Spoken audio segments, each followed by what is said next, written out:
नमस्कार प्यारे दोस्तों, मैं जिस मौर्य आप सभी का स्वागत करता हूं आपके अपने YouTube channel expert online classes में। दोस्तों आज हम लोग देखिए यहाँ पर सेल का एग्जाम हुआ था 15 तारीख को। ये 15 जनवरी को एग्जाम हुआ था सेल का, इलेक्ट्रिकल के लिए था ये। और ऑपरेटर कैम टेक्नीशियन के लिए पोस्ट था हमारा इलेक्ट्रिकल का। इसमें देखिए सेल के लिए जो वैकेंसी आई थी ये 2019 में वैकेंसी आई थी, जिसमें से हम लोग इसका क्वेश्चन देखेंगे। मेमोरी बेस्ड क्वेश्चन को हम लोग एनालिसिस करेंगे पूरा। ऑलमोस्ट आपके टेक्निकल के जो है 40+ क्वेश्चन का हम लोग यहाँ पर डिस्कशन करने वाले हैं। और डिस्कशन जो है एकदम बहुत अच्छे तरीके से, ऐसा नहीं है केवल क्वेश्चन का बता देंगे कौन सा क्वेश्चन कौन सा आया है, नहीं। आइए हम लोग देखते हैं, देखिए क्या क्वेश्चन पैटर्न क्या था, कैसा आया है। तो देखिए इसमें ये आपका जो है 15 तारीख को 15 जनवरी 2022 में पेपर हुआ था। नोटिफिकेशन जो आई थी 2019 में आई थी। और ये आपके किसके लिए पोस्ट था? सेल बोकारो के लिए था। और इसमें देखिए टोटल नंबर ऑफ क्वेश्चन जो थे 100 थे, 19 मिनट में थे। और आपके देखिए टेक्निकल जो था, टेक्निकल में 50 क्वेश्चन थे, और नॉन टेक में जो थे वो भी 50 क्वेश्चन थे। नॉन टेक में इंग्लिश आपके 10 क्वेश्चन, रीजनिंग जो है 15 क्वेश्चन, और मैथ जो है 15 क्वेश्चन, और आपका जीके जो था वो 10 क्वेश्चन था। तो हम लोग यहाँ पर देखिए टेक्निकल जो है, सबसे पहले टेक्निकल को देखते हैं। इससे पहले अगर आप लोग चैनल पर नए हैं तो प्लीज़ वीडियो को लाइक कर लीजिए, चैनल को सब्सक्राइब कर लीजिए, और बेल आइकन को प्रेस कर लीजिए। यहाँ पर बहुत अच्छे से सभी सब्जेक्ट को पढ़ाया जाता है। तो ठीक है, आइए हम लोग देखते हैं क्वेश्चन। देखिए क्या है टेक्निकल में। देखिए क्वेश्चन नंबर फर्स्ट है, एलईडी गिव्स ब्लू कलर। देखिए एलईडी जो है मतलब कि ये फॉरवर्ड बायस में वर्क करता है, और ये ब्लू कलर कब देता है? तो देखिए ब्लू कलर जो होता है ये गैलियम नाइट्रेट जो होता है, गैलियम नाइट्रेट जो है, अगर इसको हम गैलियम नाइट्रेट का कॉम्बिनेशन करते हैं तो ये आपका ब्लू कलर देता है। इंफ्रारेड के लिए देखिए गैलियम आर्सेनाइड होता है, और रेड और ग्रीन के लिए गैलियम फास्फेट होता है। तो ये आप लोग ध्यान रखिएगा। देखिए डिफरेंशिएटर सर्किट में फीडबैक जो होता है, देखिए डिफरेंशिएटर सर्किट का अगर आप सिंपल बनाएंगे तो देखिए आपका ये डिफरेंशियल सर्किट होता है। यहाँ हम लोग रेजिस्टेंस लगाते हैं, ठीक है। तो ये केवल रेजिस्टेंस हम लगाते हैं उसके पैरेलल में, डिफरेंशियल सर्किट के पैरेलल में हम लोग रेजिस्टेंस लगाते हैं। तो यहाँ पर जो रेजिस्टेंस है वो इसका करेक्ट आंसर है कि ये आपका गैलियम नाइट्रेट। यहाँ पर रेजिस्टेंस लगाते हैं। टेस्ला किसकी यूनिट होती है? थर्ड क्वेश्चन है। तो टेस्ला जो होती है मैग्नेटिक फ्लक्स डेंसिटी की यूनिट होती है, तो बी की यूनिट होती है। देखिए बी, और टेस्ला इसकी किसकी यूनिट होती है? बी की यूनिट क्या होती है? तो flux weber per metre square होती है, 5/A से वेबर पर मीटर स्क्वायर होती है। कैपेसिटेंस, नेक्स्ट क्वेश्चन देखिए, कैपेसिटेंस किससे मेजर की जाती है? तो कैपेसिटेंस जो होता है किससे मेजर की जाती है? तो शेयरिंग ब्रिज से कैपेसिटेंस की मेजर की जाती है। और शेयरिंग ब्रिज से जैसे लॉस ऑफ चार्ज हो गया, डाइलेक्ट्रिक लॉस हो गया, ये सभी को शेयरिंग ब्रिज से मेजर करते हैं हम। क्वेश्चन नंबर 5 है। देखिए क्वेश्चन नंबर 5 में कह रहा है टू चार्ज +50 माइक्रोकुलाम और -50 microcoulomb separated by 50 centimetre distance from force acting on it. इस पर जो फोर्स लग रहा है उसको हमको फाइंड करना है। तो देखिए F = होता है आपका 9 × 10⁹ Q1 Q2 divide by R²। इस पर रखेंगे तो आप सिंपली सबको रख देंगे, रखेंगे अगर इसको काटेंगे यहाँ पर देखिए 50 × 50 डिवाइडेड बाई 50 का स्क्वायर, 50 × 10⁻² हो जाएगा। यहाँ पर सेंटीमीटर है, इसको मीटर में करेंगे तो इसके बाद आप इसको सॉल्व करेंगे तो 90 कूलम आ जाएगा आपका, इसका आंसर आ जाएगा करेक्ट, ठीक है। तो 90 इसका आंसर आएगा। सर्ज इंपीडेंस का फार्मूला क्या होता है? देखिए क्वेश्चन नंबर 6 है, सर्ज इंपीडेंस की फार्मूला क्या होता है? तो सर्ज इंपीडेंस का फार्मूला देखिए सीरीज पैरामीटर बटे में √² of series parameter divide by shunt parameter होता है। तो अंडर में Z/Y, या फिर अगर लॉसलेस लाइन है तो लॉसलेस लाइन के लिए क्या होता है? देखिए आपका L/C होता है। तो ये आप लोग याद रखिएगा। इसके बाद नेक्स्ट क्वेश्चन देखिए, क्वेश्चन नंबर 7 है। देखिए बंडल कंडक्टर का एडवांटेज क्या है? देखिए बंडल कंडक्टर यूज करने से आपका जो रेडियो इंटरफेरेंस होता है वो कम हो जाता है। यहाँ पर रेडियो इंटरफेरेंस जो था वो करेक्ट ऑप्शन था, तो रेडियो इंटरफेरेंस कम हो जाती है। और आपका जैसे देखिए रेजिस्टेंस जो है वो भी कम हो जाती है, आपका इंडक्टेंस कम हो जाता है, आपका SIL जो होता है सर्ज इम्पीडेंस लोडिंग जो होता है ये आपका बढ़ जाता है। और आपका कोरोना पावर लॉस जो होती है, देखिए कोरोना पावर लॉस जो होती है वो आपकी घट जाती है। कैपेसिटेंस आपका बढ़ जाता है, C जो होता है कैपेसिटेंस वो बढ़ जाता है आपका। इतना आप लोग ध्यान रखिएगा। और वोल्टेज जो ग्रेडियंट होती है वो भी आपका घट जाता है, तो आप लोग इतना ध्यान रखिए। देखिए बंडल कंडक्टर्स क्या होता है, रेजिस्टेंस आपका कम हो जाता है, इंडक्टेंस कम हो जाता है, सर्ज इम्पीडेंस लोडिंग जो होती है वो बढ़ जाती है, कोरोना पावर लॉस घट जाती है, और आपका जो कैपेसिटेंस होता है कैपेसिटेंस जो है वो बढ़ जाती है, और रेडियो इंटरफेरेंस जो होती है रेडियो इंटरफेरेंस आपका घट जाती है। तो ये आप लोग इतना ध्यान रखिएगा। क्वेश्चन नंबर देखिए, क्वेश्चन नंबर 8 है। क्वेश्चन नंबर 8 में आपको टोटल इंपीडेंस निकालना था। तो टोटल इंपीडेंस निकालने के लिए आपको R दिया था, XL दिया था, XC दिया था। तो यहाँ पर देखिए इसके लिए फार्मूला होता है R² plus XL minus XC का होल स्क्वायर। इसमें रखेंगे देखिए सॉल्व करेंगे तो ये 2500 आ जाएगा, √2500। तो इसको सॉल्व करेंगे तो 50 आ जाएगा, 50 जो है इसका आपका टोटल इंपीडेंस आ जाएगा। इसके बाद देखिए नेक्स्ट क्वेश्चन है, क्वेश्चन नंबर 9 है। क्वेश्चन नंबर 9 में what will be effect if voltmeter is used as ammeter. अगर हम वोल्ट मीटर को अमीटर की तरह यूज करेंगे देखिए क्या इफेक्ट होगा। तो आप सिंपल में जानिए। देखिए अगर जो वोल्ट मीटर होता है, वोल्ट मीटर का इंटरनल रेजिस्टेंस होता है वो इनफाइनाइट होता है। अमीटर का इंटरनल रेजिस्टेंस क्या होता है? आइडियल के लिए है। तो आइडियल वोल्टमीटर का जो इंटरनल रेजिस्टेंस होता है वो इनफाइनाइट होता है, और आइडियल अमीटर जो होता है वो जीरो होता है। और आइडियल वोल्टेज सोर्स होता है उसका इंटरनल रेजिस्टेंस जीरो होता है, और आइडियल करंट सोर्स होता है उसका इनफाइनाइट होता है। तो यहाँ पर देखिए हम वोल्टमीटर को, अगर वोल्टमीटर को अमीटर की तरह यूज करेंगे तो जो वोल्टमीटर का रेजिस्टेंस होता है वो बहुत हाई होता है और अमीटर कम होता है, तो इधर कोई करंट ही नहीं जाएगी। तो यहाँ पर मतलब कि हो जाएगा आपका नो करंट विल फ्लो। तो ऑप्शन जो था उसमें नो करंट विल फ्लो हो जाएगा आपका, क्योंकि देखिए यहाँ पर जैसे वोल्टमीटर पैरेलल होता है तो यहाँ पर पैरेलल में होता है, तो कुछ देखिए ये एक्स्ट्रा करंट लेने लगेगा। यहाँ पर अगर हम अमीटर की तरह यूज करेंगे, यहाँ पर यूज कर लेंगे तो ये वोल्टमीटर रेजिस्टेंस हाई रहेगा, तो इधर कोई रेजिस्टेंस ही नहीं जाएगी। अमीटर यहाँ पर पूरा करंट मतलब ऐसे फ्लो होने लगेगी, इधर से आएगी ऐसे फ्लो होने लगेगी। यहाँ पर हम अमीटर लगा देंगे, यहाँ पर वोल्टमीटर, तो इधर पर जब हम वोल्टमीटर लगाएंगे यहाँ पर तो क्या होगा कि इसका इंटरनल रेजिस्टेंस जो है वो बहुत ज़्यादा होता है, तो इधर करंट ही नहीं जाएगी। तो यहाँ पर करंट कोई नहीं फ्लो होगा अगर वोल्टमीटर को अमीटर पर यूज करेंगे तो। क्वेश्चन नंबर 10 है, देखिए which motor is used for domestic refrigerator. Domestic refrigerator के कौन सा मोटर यूज करते हैं, तो सिंगल फेज इंडक्शन मोटर होता है। Unit of electric field intensity, unit of electric field intensity क्या होती है, देखिए तो ई इक्वल टू आप लोग जानते होंगे, देखिए एफ बाई क्यू होता है। तो एफ बाई क्यू से क्या हो जाएगा, एफ जो होता है आपका फोर्स हो गया तो न्यूटन में, क्यू गुलाम हो गया तो न्यूटन पर गुलाम जो है देखिए आपका यूनिट होता है। इसके बाद देखिए पीएमएमसी जो है, पीएमएमसी में क्वेश्चन नंबर 12 है, in PMC controlling torque is proportional to. तो कंट्रोलिंग टार्क जो पीएमसी में कंट्रोलिंग टार्क होता है वो देखिए कंट्रोलिंग टार्क जो होता है direct proportional to deflecting torque होता है। ठीक है, तो यहाँ पर देखिए कुछ लोग सोच रहे होंगे कि उसमें जो आई दिया था आई के नहीं, आई देखिए क्या होता है कि आपका आई जो थीटा होता है वो डायरेक्ट थीटा होता है, डिफ्लेक्शन एंगल जो होता है वो प्रोपोर्शनल होता है आई के। जब हम इसको कंट्रोलिंग टार्क डिफ्लेक्शन टार्क के बराबर रखते हैं तो वहाँ से थीटा प्रोपोर्शनल देखिए आता है NB/IA आता है। तो यहाँ से ये एंगल जो होता है इसके लिए ये आई जो होता है प्रोपोर्शनल होता है डिफ्लेक्शन एंगल के। और पीएमसी जो होता है ओनली डीसी पर करता है, लीनियर स्केल होता है, तो आप लोग ध्यान रखिएगा। इसके बाद नेक्स्ट क्वेश्चन देखिए थेवेनिन इक्विवेलेंट पूछा है। तो थेवेनिन इक्विवेलेंट के लिए क्या होता है, एक वोल्टेज सोर्स होता है, जितने भी वोल्टेज सोर्स होते हैं सबको हम क्या करते हैं एक voltage source Thevenin voltage source में और थेवेनिन रेजिस्टेंस में कन्वर्ट करते हैं और उसको सबको सीरीज में हम कनेक्ट करते हैं। जैसे देखिए आपका वोल्टेज सोर्स हो गया, ये आपका थेवेनिन रेजिस्टेंस हो गया, ये आपका लोड रेजिस्टेंस, ये RL होता है, ये RTH होता है और ये VTH होता है, ये आपका VTH होता है। तो ये आपको ये मतलब दिया गया था इस स्टेटमेंट में, तो आपको बताना था कौन सा है, ये करेक्ट है। इसके बाद देखिए क्वेश्चन नंबर 14 है constant speed motor. Constant speed motor कौन सा होता है, तो DC शंट मोटर होता है। ठीक है, इसके बाद नेक्स्ट क्वेश्चन देखिए क्वेश्चन नंबर 15 है वाटमीटर रीडिंग। देखिए वाटमीटर रीडिंग से क्वेश्चन पूछा गया था, तो वाटमीटर रीडिंग से अब क्वेश्चन तो डायरेक्टली पूरा याद नहीं है, और देखिए वाटमीटर रीडिंग से हमेशा 1-2 क्वेश्चन पूछा था आप लोगों से, तो ये सब डाटा वाली जो चीज़ें है उसको याद रखिए। देखिए जो यूनिटी पावर फैक्टर पर रीडिंग होता है, देखिए यूनिटी पावर फैक्टर पर रीडिंग दोनों रीडिंग बराबर होते हैं, तो W1 बराबर W2 हो जाता है। अगर आपका पावर फैक्टर जो है देखिए 0.866 होता है, इसके लिए एक रीडिंग जो होती है वो दूसरे की दोगुना होती है, W2 की हो जाएगी। 0.5 अगर आता है आपका 0.5 आता है, तो 0.5 अगर पावर फैक्टर है तो उसके लिए जो होती है देखिए एक रीडिंग जो है कुछ मतलब सम वैल्यू देगी, W1 मान लीजिए कुछ एक जीरो रहेगी और एक जो है W2 जो है वो उसकी कुछ वैल्यू रहेगी। इसके बाद आपका जीरो पावर फैक्टर पे दोनों रीडिंग बराबर और जस्ट अपोजिट होगी, तो ये आप लोग ध्यान रखिएगा। इसके बाद देखिए 1 किलोवाट आवर जो होता है किसके इक्विवेलेंट होता है, तो ये आपका देखिए 3.6 × 10 ये 5 होता है, सॉरी 6 होता है, और ये आपका जो एग्ज़ाम में दिया था वो 36 × 10 दिया था, तो ये आपका करेक्ट आंसर है। और 1 किलोवाट आवर बराबर देखिए कितना होता है, तो 3.6 × 10 होता है, और या फिर 36 × 10 होता है, या तो फिर 860 किलो कैलोरी होता है। तो 860 किलो कैलोरी भी अगर ऑप्शन में रहेगा कभी तो उसको आप लोग सही कर सकते हैं। नेक्स्ट क्वेश्चन है देखिए कॉस्ट ऑफ इलेक्ट्रिसिटी निकालना था आपका, रेट जो है उसको निकालना था, रेट कितना होता है। तो उसको निकालने के लिए देखिए इसमें आपको दिया था कि मतलब कि कुछ मतलब जैसे बल्ब है या फैन है कितने घंटे तक चल रहा है, कितना बल्ब है, तो ऐसे करके दिया था। तो आप सिंपली निकाल सकते देखिए वाट गुणित घंटा गुणित दिन बटे में 1000 से इसे निकाल के जो आपको लास्ट में आता है पूरा यूनिट उसमें 0.7 जो है 0.70 से मल्टीप्लाई आप कर देते हैं, क्योंकि 70 पैसा उसकी कास्ट दी थी यूनिट की। तो सिंपल था ये, आप इसको आसानी से कर सकते थे। इसके बाद देखिए क्वेश्चन नंबर जो है 18 है। क्वेश्चन नंबर 18 में पावर जो है वोल्टेज गिवन था, आपको स्मॉलेस्ट रेजिस्टेंस निकालना था। तो देखिए इसके लिए क्या होता है P = या R, आपको R निकालना था तो V²/P से, जिसकी जो है देखिए पावर रेटिंग जो है सबसे ज़्यादा रही होगी और रेजिस्टेंस कम रहा होगा, तो सबसे स्मॉलेस्ट रेजिस्टेंस पूछा था, तो आप सिंपली इसको सॉल्व कर सकते थे। इसके बाद क्वेश्चन नंबर 19 में देखिए क्वेश्चन नंबर 19 में R आपको कैलकुलेट करना था, एक वायर दिया था, टर्न दिया था, R को निकालने के लिए उसमें आपको रो दिया था, L दिया था, A दिया था, तो सिंपली कैलकुलेशन करके आप निकाल सकते थे।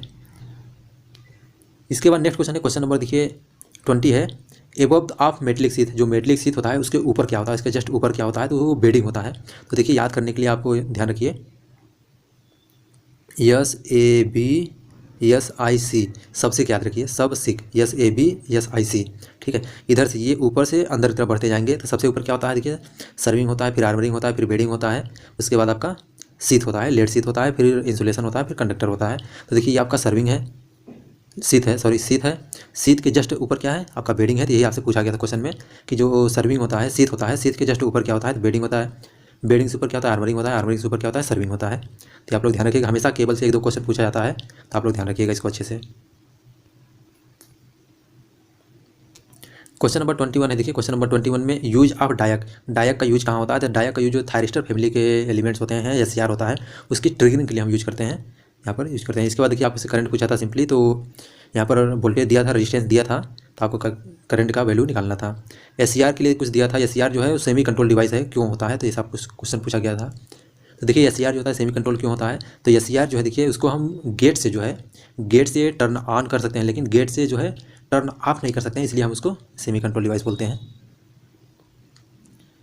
इसके बाद देखिए लेड एसिड सेल जो होता है, लेड एसिड सेल जो होता है उसका EMF, एवरेज EMF पूछा था, तो एवरेज EMF 2 वोल्ट होता है, 2 वोल्ट होता है। तो ये आप लोग ध्यान रखिएगा, इंपॉर्टेंट क्वेश्चन है, आता है आपको। इसके बाद देखिए वेरिएबल कैपेसिटर जो होता है, वेरिएबल कैपेसिटर को और क्या बोलते हैं, तो वेरिएबल कैपेसिटर को क्या बोलते हैं, देखिए कौन से डायोड को हम वेरिएबल कैपेसिटर बोलते हैं, तो कौन सा डायोड होता है ऐसा, तो उसको हम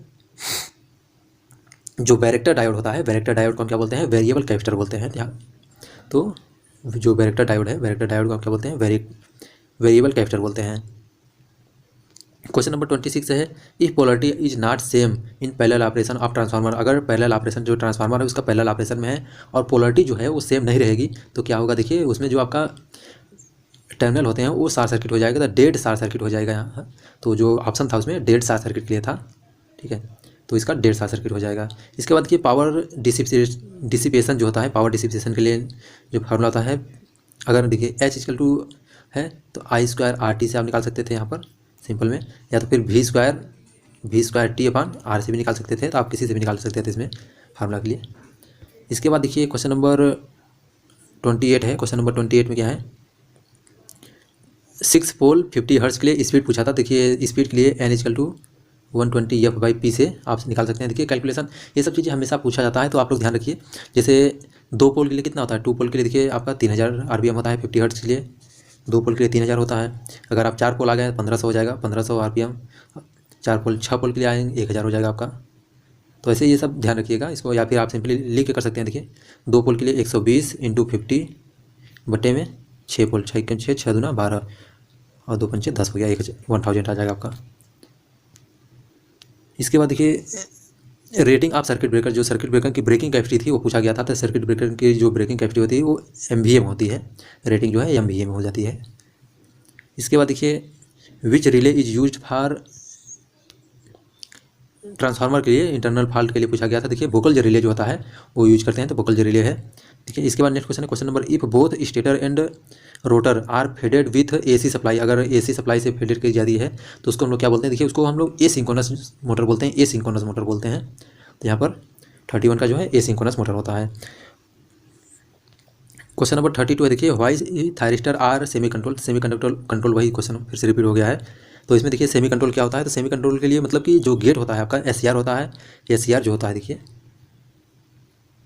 मतलब कि हम गेट से टर्न ऑन कर सकते हैं लेकिन गेट से टर्न ऑफ नहीं कर सकते हैं, इसलिए हम इसको सेमी कंट्रोल बोलते हैं। डिफिनीशन ऑफ क्राउलिंग, क्राउलिंग की डिफिनीशन पूछा था। तो देखिए इसमें जो क्राउलिंग होती है वो अपने स्पीड का, रेटेड स्पीड का 1/7 स्पीड से चलने लगती है, तो उसको हम लोग क्राउलिंग बोलते हैं। तो ये लोड फ्लक्चुएशन कार्ड होता है, तो अगर नॉर्मल स्पीड से NS/7 हो जाता है तो इसको हम लोग क्राउलिंग बोलते हैं। इसके बाद देखिए क्वेश्चन नंबर 34 है। देखिए क्वेश्चन नंबर 34 में क्या है, MMF जो है, MMF की डिफिनीशन पूछा था। तो MMF के लिए डिफिनीशन के लिए देखिए ये फ्लक्स को, मतलब सर्किट में फ्लक्स को इस्टेब्लिश करने के लिए यूज करते हैं। तो यहाँ पर और इसकी यूनिट जो होती है देखिए क्या होती है, NI होती है, NI फार्मूला होता है, या तो H/L होता है, H/L होता है, या तो इसी को हम क्या बोलते हैं, देखिए फाई इंटू रिलेक्टेंस बोलते हैं, रिलेक्टेंस बोलते हैं। यूनिट क्या होती है, देखिए इसका गिलबर्ट जो होती है, गिलबर्ट या एम्पियर टर्न यूनिट होती है। इसके बाद देखिए क्वेश्चन नंबर 35 एक क्वेश्चन पूछा गया था। इसमें ये सभी मेमोरी बेस्ड क्वेश्चन है, जो क्वेश्चन मतलब कि याद है उसी को कराया जा रहा है यहाँ पर। इसमें देखिए जो आपका साइनसोडियल के लिए दिया था, साइन वेव के लिए दिया था, Imax जो है आपका दिया गया था, तो RMS वैल्यू पूछा था। तो इसके लिए देखिए क्या होता है, Im/√2 होता है। तो सिंपल आपके इसमें क्या देखिए Im की वैल्यू कितनी है, 1.4 14 इंटू √2 की वैल्यू कितनी होती है, √2 की वैल्यू जो होती है 0.707 होती है। मल्टीप्लाई कर देंगे आप, अगर इसको मल्टीप्लाई करेंगे तो 99 पॉइंट के समथिंग आ जाएगा आपका पॉइंट। देखिए 0.9993 ये आपका करेक्ट आंसर था यहाँ पर। लैचिंग करंट और लैचिंग करंट से कुछ क्वेश्चन आया था, क्वेश्चन एग्जैक्ट ध्यान नहीं है। तो देखिए यहाँ पर जो लैचिंग करंट से क्वेश्चन किया था, देखिए लैचिंग करंट जो होता है SCR को टर्न ऑन करने के लिए जो है वो लैचिंग करंट की ज़रूरत पड़ती है, और SCR को जो है टर्न ऑफ करने के लिए जो है होल्डिंग करंट की ज़रूरत होती है। ठीक है, इसके बाद देखिए which device is use to command the circuit breaker if fault occur, मतलब ऐसा कौन सा डिवाइस होता है या डिवाइस होता है जो मतलब फॉल्ट होने पर सर्किट ब्रेकर को कमांड देता है। तो रिले होता है। देखिए रिले जो है, रिले होता है। रिले एक ऐसा डिवाइस होता है, ये सर्किट में फॉल्ट को सेंस करता है, उसके बाद फिर ये कमांड देता है, सर्किट ब्रेकर को कमांड देता है कि भैया फॉल्ट हो गया है तो इसको सही करो। तो रिले यहाँ पर जो है, रिले एक ऐसा डिवाइस है। Relay is a device which can sense the fault and command to the circuit breaker and circuit breaker isolate the faulty section of circuit. तो यहाँ पर जो है रिले मतलब ऐसा डिवाइस होता है जो सर्किट ब्रेकर में को कमांड देता है कि फॉल्ट भैया हो गया, यहाँ फॉल्ट हो गया तो इसको आप क्लियर करो। इसके बाद लेंज लॉ होता है। तो लेंज लॉ जो होता है देखिए ये opposes the cause of production, मतलब जिससे उत्पत्ति होती है उसका ये अपोज करता है। तो यहाँ पर जो आपका EMF है था -N × dφ/dt होता है। तो जो नेगेटिव साइन है ये लेंज के नियम से ही दिखाता है कि ये इसका अपोज कर रहा है इसके प्रोडक्शन का। इसके बाद देखिए थिकनेस ऑफ लेमिनेशन है, क्वेश्चन नंबर 39 है थिकनेस ऑफ लेमिनेशन। तो थिकनेस ऑफ लेमिनेशन जो होता है वो वोल्टेज पर डिपेंड करता है, तो वोल्टेज के द्वारा आइडेंटिफाई की जाती है। क्योंकि देखिए थिकनेस जो होता है वो आपका वोल्टेज जो है, थिकनेस जो है मतलब कि ये ED करंट क्लास को कम करने के लिए हम बनाते हैं। तो थिकनेस ED करंट क्लास कम करने के लिए, और ED करंट क्लास जो होती है ये आपके वोल्टेज पर डिपेंड करती है। यहाँ से इसलिए हम जो थिकनेस को मतलब thickness of lamination of transformer जो होता है वो आपको वोल्टेज के द्वारा आइडेंटिफाई की जाती है। इसके बाद देखिए एक क्वेश्चन था, क्वेश्चन इसमें क्या दिया गया था, एक 5 ohm in series with multiple of 5 ohm in parallel if equivalent resistance is 6 ohm then how many 5 ohm resistance is connected in parallel. मतलब कि देखिए इसमें है कि एक मतलब 5 ओम का देखिए रेजिस्टेंस था, इसके पैरेलल में ऐसे कितने मतलब कि हम पैरेलल इसके सीरीज में जो है कितने ऐसे पैरेलल में हम रेजिस्टेंस कनेक्ट करते हैं कि टोटल इक्विवेलेंट जो आएगा वो आपका 6 आ जाएगा। तो इसमें देखिए क्या है कि एक ये 5 ओम का हो गया आपका, ठीक है। इसके बाद इसमें हम 5 और ऐसे मतलब 5 रेजिस्टेंस और पैरेलल में ऐड कर देंगे। तो 5 रेजिस्टेंस पैरेलल में ऐड करेंगे तो सबको जोड़ेंगे, देखिए तो ये 5/5 हो जाएगा आपका, 5/5 1 आ जाएगा इसका। तो 1 और ये 5 जोड़ देंगे तो 6 आ जाएगा। तो ये पूछा गया था आपसे कि कितने हम पैरेलल में रेजिस्टेंस को ऐड करेंगे कि टोटल इक्विवेलेंट जो है 6 आ जाएगा। तो यहाँ पर काउंट कितने करेंगे, हम 5 करेंगे। क्वेश्चन को नहीं समझाया तो फिर से देख लीजिए। क्वेश्चन देखिए इसमें क्या था कि एक 5 ओम का रेजिस्टेंस जो है उसको हम सीरीज में कनेक्ट किए हैं। इसके बाद कह रहा है इस 5 ओम के सीरीज में जो है कितने रेजिस्टेंस 5 ओम के ऐसे हम पैरेलल में लगा दें कि टोटल इक्विवेलेंट जो है वो 6 ओम हो जाएगा। तो 6 ओम होने के लिए देखिए क्या करेंगे, हम एक रेजिस्टेंस कनेक्ट किए, ये 2 रेजिस्टेंस कनेक्ट किए, ये 3 रेजिस्टेंस कनेक्ट किए, देखिए ये 4 रेजिस्टेंस कनेक्ट किए, और ये आपका 5वां हो गया। देखिए अब 5 रेजिस्टेंस 5 ओम के लगे हैं, 5 ओम के सभी रेजिस्टेंस 5 ओम के हैं। तो इस 5 ओम के रेजिस्टेंस को 5 रेजिस्टेंस है 5 ओम के हैं, तो 5/5 इसका इक्विवेलेंट कितना आ जाएगा, 1 ओम आ जाएगा। तो 1 ओम ये हो गया आपका। इसके बाद देखिए 1 ओम ये हो गया और 5 ओम ये है, दोनों को ऐड कर देंगे 6 ओम आ जाएगा। तो ये पूछा गया था कितने रेजिस्टेंस को कनेक्ट करेंगे, तो 5 ओम के 5 ओम रेजिस्टेंस को कनेक्ट करेंगे हम पैरेलल में, तब इक्विवेलेंट जो है 6 ओम आ जाएगा। नेक्स्ट क्वेश्चन है, क्वेश्चन नंबर देखिए 41 है। क्वेश्चन नंबर 41 में inductor with ideal transformer is used to represents. तो ये आपका जो इंडक्टर होता है देखिए वो एक्सेल जो होता है एक्सेल को रिप्रेजेंट करता है, क्योंकि इसमें आइडियल ट्रांसफार्मर तो उसमें कोई भी रजिस्टेंस नहीं होगा। यहाँ पर प्योर इंडक्टेंस होता है, तो इंडक्टिव रिएक्टेंस के रिप्रेजेंट करता है। मोस्ट रिलायबल सिस्टम पूछा था, डिस्ट्रीब्यूशन सिस्टम जो होता है उसमें मोस्ट अनइंटरप्टेड और मोस्ट रिलायबल जो है कौन सा सिस्टम होता है, तो वहाँ पर रिंग मेन सिस्टम जो दिया गया था, रिंग मेन सिस्टम जो है वो यूज करते हैं। तो यहाँ पर आप जो था आपका रिंग मेन सिस्टम करेक्ट था वहाँ पर। इसके बाद देखिए हम नॉन टेक्निकल, एक क्वेश्चन और था टेक्निकल में, देखिए बाद में थोड़ा सा याद आया। ये इक्विवेलेंट आपसे पूछा गया था, तो इक्विवेलेंट इसमें निकालने के लिए देखिए क्या है, आप सिंपल में कर सकते हैं। देखिए अगर आपको इसको निकालने के लिए क्या करेंगे, देखिए Y और Z के बीच में आपको इक्विवेलेंट निकालना था। तो इसको क्या करेंगे, देखिए ये दोनों ये सभी जो है इतने जितने हैं सभी ये एक ही ब्रांच को एक ही नोड को रिप्रेजेंट कर रहे हैं। क्योंकि देखिए ये अगर देखिए अगर ये B है तो ये भी B है और ये भी B है, तो ये सभी एक ही पॉइंट है, ये जो है सबको एक पॉइंट पर कर दीजिए। तो ये देखिए ये दोनों जो है पैरेलल में हो जाएंगे, इसके बाद ये दोनों पैरेलल में हो जाएंगे। ये देखिए सभी एक ही पॉइंट है, तो ये दोनों जो है 5 ओम के और 10 ओम 5 ओम दोनों ये पैरेलल में हो जाएंगे। इसके बाद 6 ओम 9 ओम ये दोनों पैरेलल में हो जाएंगे और फिर एक दूसरे से सीरीज में कनेक्ट हो जाएंगे। तो इसको निकालने के लिए क्या करेंगे, देखिए 5 × 10 डिवाइड बाई 15 और प्लस फिर ऐसे 6 इंटू 9 डिवाइड बाई 15। तो ये दोनों को ऐड करेंगे तो ये देखिए 5 दाम 50 हो जाएगा और ये 54 हो जाएगा, तो 104 हो गया आपका, 104/15 हो जाएगा। तो इसको आप डिवाइड करेंगे कितना आ जाएगा,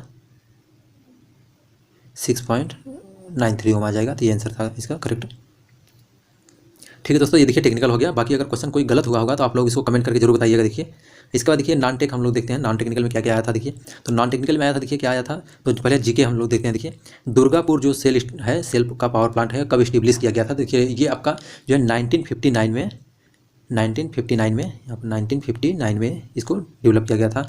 और बनाया ये कहाँ है, दुर्गापुर जो है वो वेस्ट बंगाल में है। और बनाया किसने था, तो ब्रिटिश ने, ब्रिटेन जो है, ब्रिटेन की कंपनी थी, उसने मिलके बनाया था इसको, दुर्गापुर को। राउरकेला जो बोकारो, देखिए बोकारो की जो ये रसिया कंपनी ने बनाई थी, रसिया कंपनी के साथ मिलकर बनाया गया था।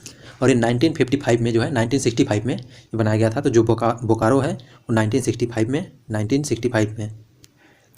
देखिए दुर्गापुर जो है, दुर्गापुर को कब बनाया गया था, दुर्गापुर को 1959 में, ये दुर्गापुर हो गया आपका। ठीक है, बोकारो जो है, देखिए बोकारो ये दुर्गापुर जो है कहाँ है आपका, वेस्ट बंगाल में है। इसके बाद देखिए बोकारो जो है, बोकारो को 1965 में बोकारो को बनाया गया था। कौन कंपनी बनाई थी, रसिया कंपनी बनाई थी। इसके बाद देखिए आपका भिलाई आता है। तो भिलाई जो है, देखिए भिलाई जो है वो 1955 में भिलाई को बनाया गया था। और ये कौन कंपनी बनाई थी, ये भी रसिया बनाई थी। तो ये भिलाई कहाँ है आपका, छत्तीसगढ़ में है। तो यह आप लोग ध्यान रखिएगा इसको। ठीक है, इसके बाद देखिए नेक्स्ट क्वेश्चन है, क्वेश्चन नंबर 2 है, कैपिटल ऑफ ईटानगर। तो ईटानगर जो है कहाँ कैपिटल है, तो अरुणाचल प्रदेश जो है, अरुणाचल प्रदेश का है। इसके बाद देखिए highest literacy rate of state, कौन सा स्टेट का लिटरेसी रेट सबसे ज़्यादा है, तो ये केरल का है। केरल जो है, केरला का है, वहाँ पर 96.2% जो है साक्षरता दर है। इसके बाद टिहरी डैम कहाँ बनाया गया है, देखिए टिहरी डैम जो है ये आपका उत्तराखंड में बनाया गया है, टिहरी डैम। ठीक है, काजीरंगा नेशनल जो है पार्क है, देखिए काजीरंगा कहाँ पर है, ये तो ये आपका असम के लिए है। आप लोग कमेंट करके बताइएगा कि काजीरंगा जो नेशनल पार्क है वो किसके लिए फेमस है। आपसे बहुत बार क्वेश्चन पूछाता है कि काजीरंगा जो पार्क है वो किसके लिए फेमस है, तो आप लोग कमेंट करके जरूर बताइएगा इसको। बाकी देखिए क्वेश्चन नंबर जो है हम लोग 6 में देखते हैं। देखिए फर्स्ट वुमेन लोकसभा स्पीकर जो थी, पहली महिला लोकसभा स्पीकर कौन थी, तो मीरा कुमार जो है पहली लोकसभा स्पीकर थी। हिरोशिमा जो दिवस था, देखिए कब मनाया जाता है, हिरोशिमा डे कब मनाया जाता है, तो आपका ये 6 अगस्त को मनाया जाता है, 6 अगस्त को हिरोशिमा डे मनाया जाता है। ठीक है, बाकी इंग्लिश से देखिए, इंग्लिश से जो क्वेश्चन आया था, देखिए इंग्लिश से कैसा क्वेश्चन आया था, तो इंग्लिश से देखिए करेक्ट स्पेलिंग करेक्ट करने के लिए, स्टेटमेंट अरेंजमेंट के लिए जो सेंटेंस था, सेंटेंस को अरेंजमेंट करने के लिए आया था क्वेश्चन। इसके बाद देखिए बाकी सब मतलब कि लगभग 3-4 क्वेश्चन जो है ऐसे आए थे, 3 से 4 क्वेश्चन तक स्पेलिंग करेक्ट करने के लिए, और आपका जो है सेंटेंस अरेंजमेंट के लिए भी 3-4 क्वेश्चन आए थे। ठीक है, इसके बाद रीजनिंग से देखिए, रीजनिंग से कहाँ से क्वेश्चन आए थे, तो रीजनिंग जो है देखिए, रीजनिंग से आपके क्वेश्चन आए थे, देखिए कहाँ से, सीटिंग अरेंजमेंट से, मिसिंग नंबर से, डायरेक्शन से और कथन निष्कर्ष से, ये सभी आपके क्वेश्चन सीटिंग अरेंजमेंट से रीजनिंग में आए थे। मैथ में देखिए mixture, time, number system, simplification, profit and loss से, ये सभी क्वेश्चन आए थे आपके। और देखिए आप क्वेश्चन जो है मतलब पेपर सही था, पेपर को मिला के मतलब अच्छा था। मैं थोड़ा सा कुछ टाइम टेकन वाला था, बाकी क्वेश्चन सभी करने लायक थे। अगर आप एक्यूरेसी के साथ आई थिंक 80 जो है 80 से 85 एक्यूरेसी के साथ अगर किए हैं तो मतलब ये सही है। बाकी मतलब कि समझ लीजिए मेरे हिसाब से जो है 80 से जो है 75 से लेके मतलब कि 85 के बीच में मेरिट आई थिंक रहने वाली है। बाकी सेल अपना नंबर तो शो नहीं करता है शायद। बाकी आप लोग अच्छे से पढ़ाई कीजिए, बाकी देखते हैं रिजल्ट कैसा आता है। ठीक है दोस्तों, और बाकी कोई क्वेश्चन गलत हुआ होगा तो आप लोग कमेंट करके जरूर बताइएगा क्वेश्चन को। और काजीरंगा जो नेशनल पार्क है वो किसके लिए फेमस है ये आप लोग जरूर बताइएगा। ठीक है दोस्तों, thank you so much for watching my video.